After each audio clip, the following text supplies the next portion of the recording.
Bonjour à tous, mes chers petits auditores.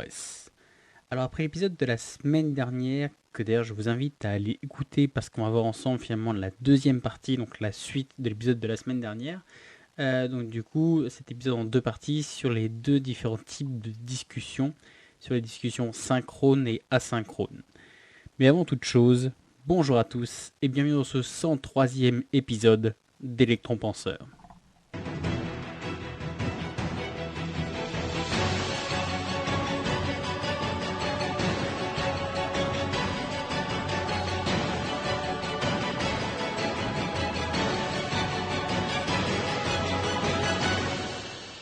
Bien. Du coup, alors pour rappel, la semaine dernière, on a vu le type de discussion synchrone. En gros, c'est celui qui est en direct, celui qui est en live. Tout simplement, en gros, celui dans une discussion avec deux parties qui se répondent instantanément. Ça peut être par exemple un appel téléphonique, un Skype, une interview, une discussion IRL, genre dans la vraie vie ou autre. Alors du coup, aujourd'hui, un épisode un peu court. Ah oui, je dis un peu court à chaque fois, et à chaque fois je m'emballe, et les épisodes ils font 10, 15, 20 minutes. Alors du coup, c'est un épisode assez court, j'espère. On va voir du coup finalement ensemble les avantages et les inconvénients de la discussion synchrone, et comme pour l'épisode de la semaine dernière avec la discussion synchrone, quand l'utiliser ou non. Alors, la discussion synchrone, c'est, comme on l'a dit, c'est la synchronisation. En gros, c'est ce qui est en direct. C'est ce qui se passe là tout de suite, comme on l'a dit. C'est en gros, tu parles à quelqu'un et la personne te répond en direct. Donc, le préfixe A, il suffit à te faire comprendre qu'en gros, on va parler de l'inverse. Donc, du coup, tout simplement, une discussion asynchrone, c'est une discussion où il y a un temps de latence entre la parole d'un individu et la réponse de son interlocuteur. Alors oui, si tu es un petit peu pointilleux, tu vas me dire que dans toutes les discussions, il y a un petit temps de latence. Parce que même quand tu discutes avec ton pote, genre vous discutez pas exactement en même temps. Voilà, il y en a un qui parle, après l'autre il se tait, et après hop, voilà. Il y a une espèce, dans tous, il y a un temps de latence entre le moment où tu parles et le moment où tu as ta réponse. Parce que voilà, en gros, l'autre va avoir fini de parler, tes oreilles elles vont recevoir les vibrations de l'air, ton tympan il va transformer l'onde en signal électrique, et ce signal électrique il va être interprété avec là plus ou moins de rapidité, je te l'accorde, selon les individus. En gros, c'est ce signal électrique qui va être interprété par ton cerveau, qui lui doit en plus comprendre, c'est-à-dire chercher dans sa base de données et envoyer une réponse qui est appropriée pour pas paraître pour un fou. Alors là, c'est vrai, je t'ai détaillé un petit peu, mais en gros, tout ça, ça se passe en une fraction de seconde. Mais même pendant une fraction de seconde, on pourrait dire que oui, il y a un temps de latence dans la conversation. Donc du coup, oui, en gros, on pourrait dire qu'il y aura quand même un temps de latence, même dans une conversation qui se fait en direct. Alors non, en fait, moi, ce que j'appelle le temps de latence dans une discussion asynchrone, c'est qu'en gros, il va y avoir entre le temps de la demande et le temps de la réponse, un temps qui est totalement aléatoire. En gros, tu peux avoir la réponse là, tout de suite, ou tu peux l'avoir dans 5 ans. Tu veux un exemple visuel, comme toujours, parce que oui, je sais, d'après un des derniers petits sondages que j'ai fait, pour ceux qui ont répondu au sondage, pour les autres, je vous attends toujours. Donc du coup, apparemment, c'est une de mes marques de fabrique que vous aimez le plus. Donc du coup, voilà, c'est pour ça que j'aime bien mettre les petites images pour vous faire plaisir. Mais donc du coup, passons. En gros, imagine une partie d'échecs. En gros, une partie d'échecs, même si tu sais pas du tout ce chose d'échecs, la seule chose déjà que tu peux comprendre, c'est que c'est du tour par tour. Tu joues et après c'est à l'autre, au tour de l'autre de jouer. En gros, toi, tu sais, tu joues. Mais après, finalement, tu sais pas du tout quand l'autre il va jouer son coup. Ça peut être exactement, quasiment immédiatement, un peu comme quand tu vois, par exemple, dans le jeu de la dame, ou dans, par exemple, quand tu as les trucs avec les grands champions ou autres, où là, regarde, les gars, ils ont tellement anticipé tous les coups qui viennent d'après que voilà, c'est fluide, quoi. Tu poses à peine ta pièce, crac, directement, c'est bon, le gars, il a joué. Ou finalement, ou l'autre, il peut jouer peut-être dans plusieurs jours, voire plusieurs semaines, voire même plusieurs mois, comme c'était le cas pour les gentlemen qui jouaient à distance au 19e siècle. Parce que oui, au 19e siècle, il n'y avait pas Zoom, il n'y avait pas Teams, il n'y avait pas Internet déjà, il n'y avait à peine le téléphone. En gros, finalement, pour jouer leur coup, ils envoyaient leur coup par la poste. Oui, je dis bien par la poste. Donc du coup voilà, donc même je crois même qu'il y a ça en plus, c'est que non seulement ils envoyaient les coups, mais en plus les coups étaient plus ou moins contrôlés par un arbitre qui était aussi autre part. C'est que plus ou moins entre deux coups, il fallait que tu envoies d'abord ta lettre à l'arbitre, qui lui, ou en double, qui lui après devait la renvoyer au mec avec qui tu jouais pour avoir enfin la réponse. Donc imagine ça, au moment où, je sais pas, je pense que le coup a été transporté après en calèche, voire en train pour les derniers quoi.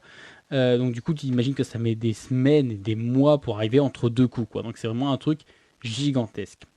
En gros, finalement, donc sur ta partie d'échecs, maintenant tu sais quand tu joues, mais tu sais jamais quand l'autre il va jouer, quand est-ce qu'il va te donner sa réponse. Et c'est exactement le concept d'une discussion asynchrone.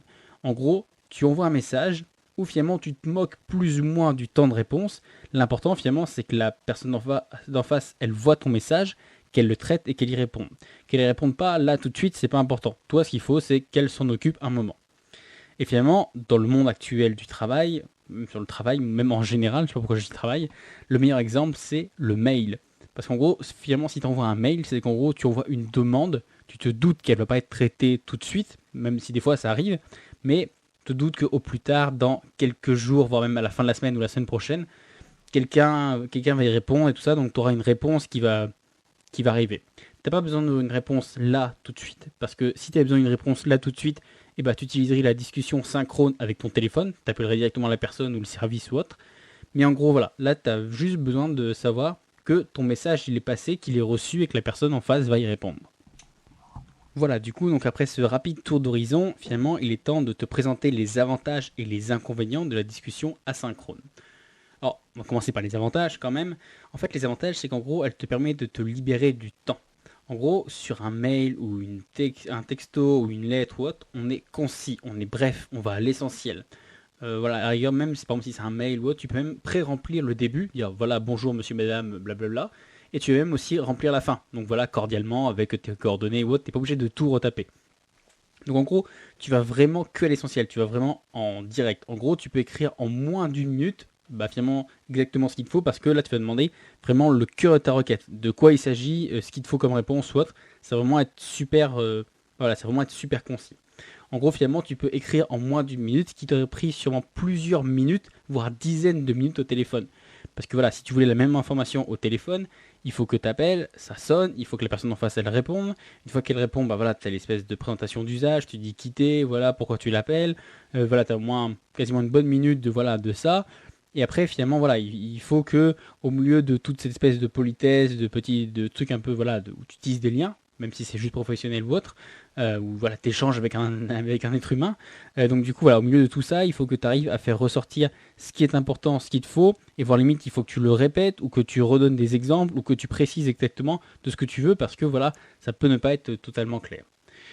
Donc du coup, voilà, donc en fait, déjà, ça te fait gagner du temps. Et en fait, finalement, dans un podcast sur la gestion du temps, c'est un sacré avantage. Et en fait, c'est même la force de frappe de cette discussion. Parce que non seulement finalement ça te prend pas ton temps, mais ça va pas non plus prendre le temps de celui de ton interlocuteur. Parce qu'en gros, tu peux lui écrire même quand il bosse pas, quand il dort ou autre, et il pourra te répondre bah, même quand toi tu bosses pas, quand voilà, t'es pas. Je sais pas pourquoi je dis boss parce que j'ai l'image voilà, des mails professionnels.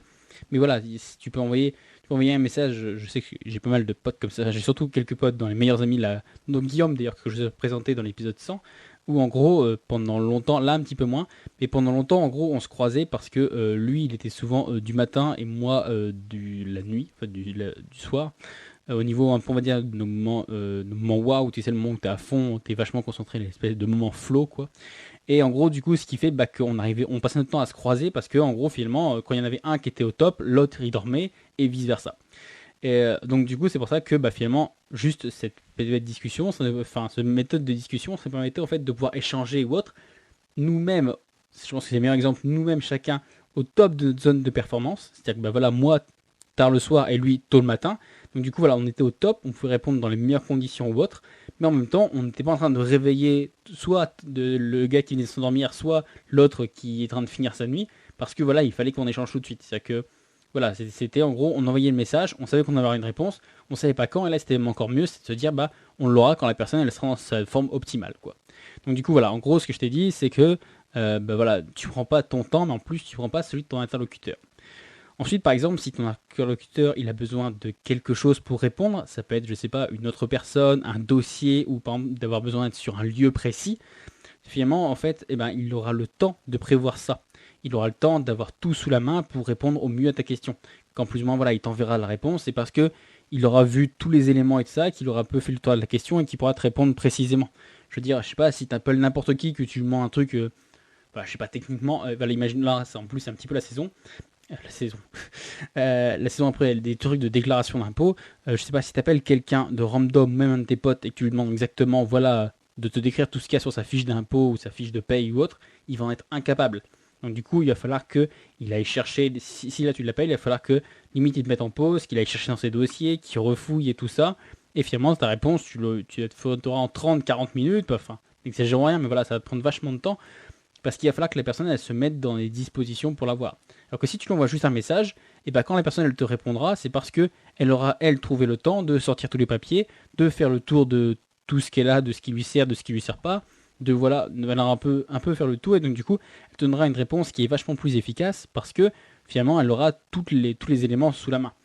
Et que donc du coup voilà, non seulement tu auras une réponse, je pense qu'on peut pas faire mieux en gestion du temps, tu auras une réponse qui t'aura pris moins de temps à toi et à la personne d'en face, et qui en plus sera vachement plus précise que si tu es un peu pris la personne d'en face au dépourvu en l'appelant.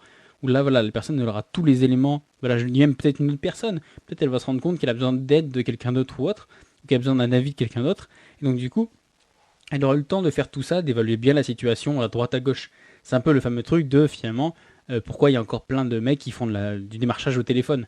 Parce qu'en gros, quand on t'appelle et qu'on te prend un petit peu au dépourvu, et voilà, t'es au dépourvu, t'as pas le truc de un peu consolider ta défense, de dire bah non, ça m'intéresse pas, non, mais ça, j'ai déjà vu ça ou autre. Parce que voilà, on t'a pris un peu au dépourvu. Alors que finalement, si on t'envoie un mail ou autre, si on t'envoie un mail avec une super offre, t'as largement le temps de passer le reste de l'après-midi ou de la nuit ou autre à comparer avec toutes les autres offres qu'il y a sur internet. Si c'est quelqu'un qui t'appelle pour te dire voilà, au moment où je vais. C'est le fameux truc, un peu avec le sentiment d'urgence, au moment où je vais raccrocher, l'offre elle ne marchera plus, t'es en sentiment d'urgence et en plus t'as pas tout ce qu'il te faut sous la main. Donc du coup voilà, c'est un peu. Eux ils exploitent cette faille là. Et donc du coup en gros ils te demandent une réponse biaisée. Mais toi si tu demandes quelque chose à quelqu'un, tu veux pas une réponse biaisée, tu veux quelque chose qui soit net, précis et clair et vrai surtout. Donc du coup voilà, c'est pour ça que je pense que ce canal-là, cette méthode de discussion asynchrone, elle peut être vachement utile parce que voilà, elle te prend pas ton temps, elle te prend pas le temps de la personne d'en face et en plus tu as la meilleure des réponses. Je pense que ça peut pas être mieux en termes de gestion du temps. Ensuite, un autre point où c'est aussi un avantage, décidément il y en a beaucoup, c'est qu'en gros, si la personne d'en face, finalement, c'est pas la bonne personne à qui tu t'adresses, et bien finalement, on n'a pas besoin de toi et on n'a pas besoin de ton temps, encore une fois, pour passer le message. Une lettre, ça se transmet, un mail, ça se transfère. Dans tous les cas, ton message, il arrivera, sauf si vraiment en face, les gens sont un peu bornés, mais voilà, dans la plupart des systèmes, que ce soit voilà, ton réseau de potes, que ce soit voilà, un peu au travail ou autre, on t'orientera vers la bonne personne. Et donc du coup, on fera tout ça sans rien te demander. À la rigueur, on te renverra peut-être juste le truc, le lire, c'est-à-dire 4 secondes, c'est le temps qu'il va te falloir, même encore moins, pour le lire. Et donc du coup, voilà, si tu auras l'info tout de suite de ok, c'est pas la bonne personne. Parce qu'on a tous, absolument tous, connu l'enfer des plateformes téléphoniques qui te basculent de l'un à l'autre, de gauche à droite, et à chaque nouvelle personne où il faut que tu répètes exactement tout ce que tu as dit à celle d'avant et tout ça, et que tu te dis ah, une fois que tu as fini ton histoire, ah mais oui, mais en fait, vous êtes toujours pas bon service, allez voir là-haut. Ça fait un peu la maison de fou dans Astérix et Obélix, les 12 travaux, les 12 travaux d'Astérix et Obélix, et aussi dans le sketch du Palmacho, que je te mets en description, qui correspond exactement à ce concept-là. Parce que là, du coup, au moins, là, on n'a pas besoin de toi pour passer le message à la personne appropriée. Voilà, on va prendre le message, on va le transmettre en disant, bah, ok, moi, c'est pas mon ressort, boum, voilà, ça, c'est la personne qui s'en occupe. Là où, voilà, avant, t'aurais pas assez une, ah bah non, ok, bah, c'est pas celle-là.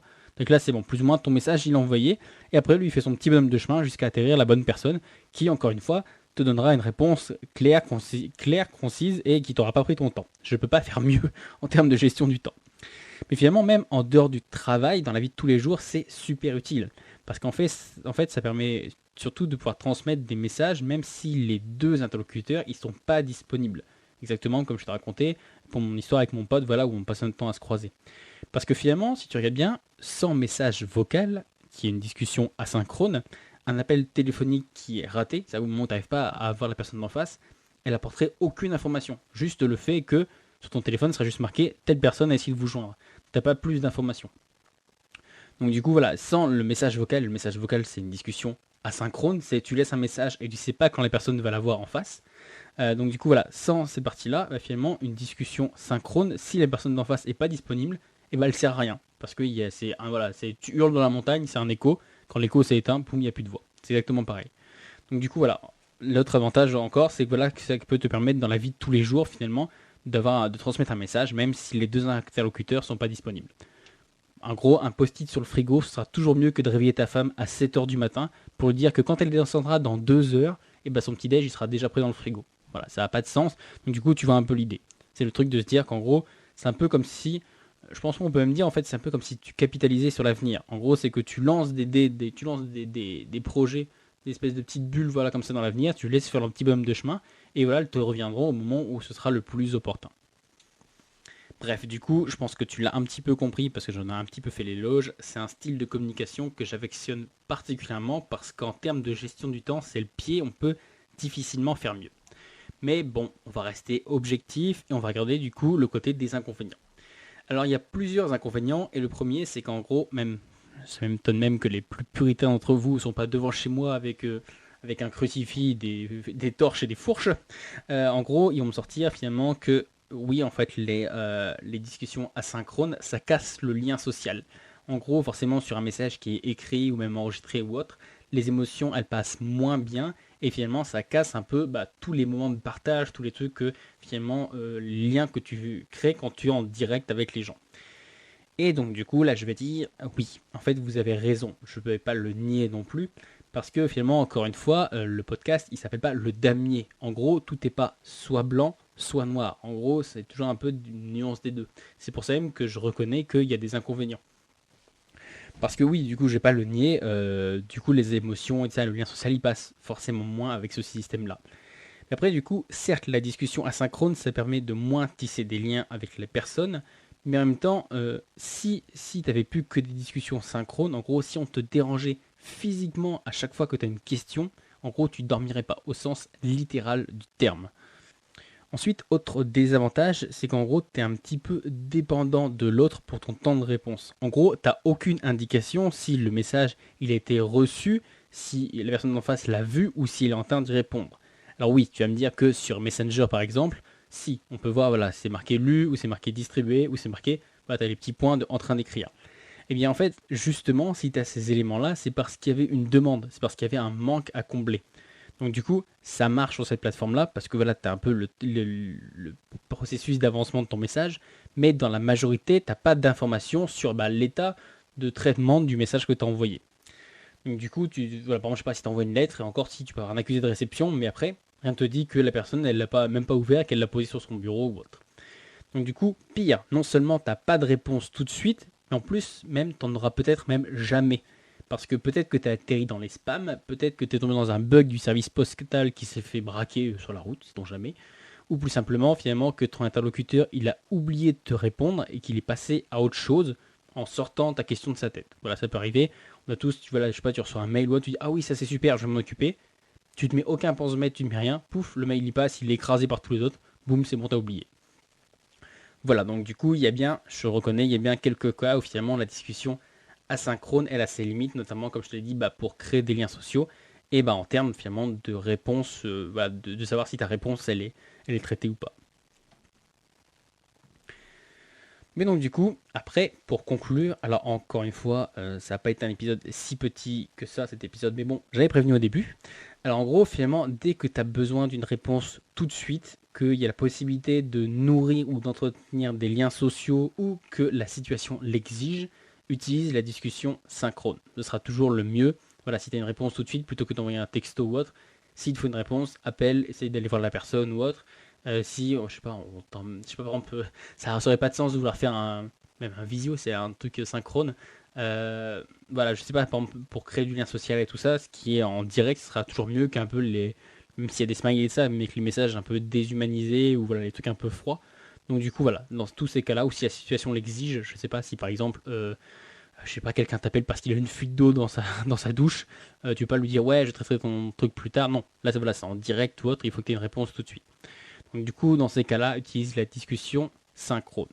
Mais dans tous les autres cas, j'insiste bien, dans tous les autres cas, passe en priorité par la discussion asynchrone. Tu feras gagner du temps à tout le monde, c'est-à-dire à toi, à ton interlocuteur, et finalement au sujet de ta question, au sujet de ta demande, à ton problème à résoudre.